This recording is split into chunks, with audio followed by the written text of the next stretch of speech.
Markmiðið hlýtur alltaf að vera að takmarka spor sín á umhverfið. Það er auðvitað ekki bara samfélagslega gott, heldur er það líka bara rekstrarlega gott. Það er gott að vera grænn. Margt sem þegar er verið að gera mun draga enn frekar úr olíunotkun. Sterkari stofnar skila sér í hagkvæmari veiðum og fjárfestingar í nýjum skipum og tækni munu halda áfram að draga úr olíunotkun. Við höfum verið að horfa á þetta út frá markmiði Parísarsamkomulagsins. Miðað við það að þá er gert ráð fyrir að þjóðir heims dragi saman 40% ef miðað við árið 1990 til 2030. Fyrir sitt leyti hefur sjávarútvegur náð því markmiði. Hann hefur dregið úr losun 43% frá 1990 til 2016 og svona miðað við áætlanir okkar gangi allt eftir að þá gæti sjávarútvegur dregið úr losun 55% til ársins 2030.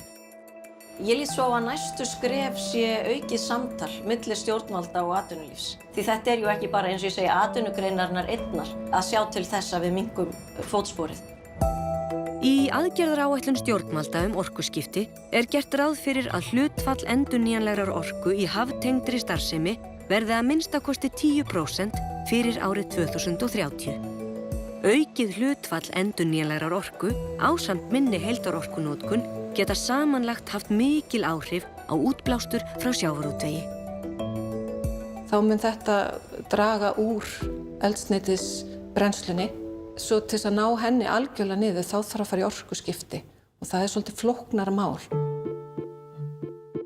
Í millitíðinni þá er hægt til dæmis að kolefnisjöfna þá losun sem að eftir stendur.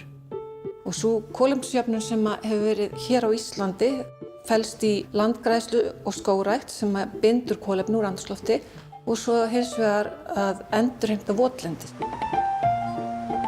Það þurfa allir að koma að borðinu og það þarf bæði að draga úr allri losun sem hægt er að draga úr og að binda kolefni úr andrúmslofti. Það er eðlileg spurning að fólk velti fyrir sér hvað er sjávarútvegur í stóra samhengi hluta þegar loftslagsmál eru annars vegar. Hins vegar eigum við alltaf að hugsa hver ætlar að taka fyrstu skrefin. Og ef við getum verið þar fremst í flokki og verið þar fyrirmynd á annarra þjóða, að þá eigum við tvímælalaust að vera þátttakendur í þessum fyrstu og mikilvægu skrefum því að þá fylgja vonandi aðrir á eftir.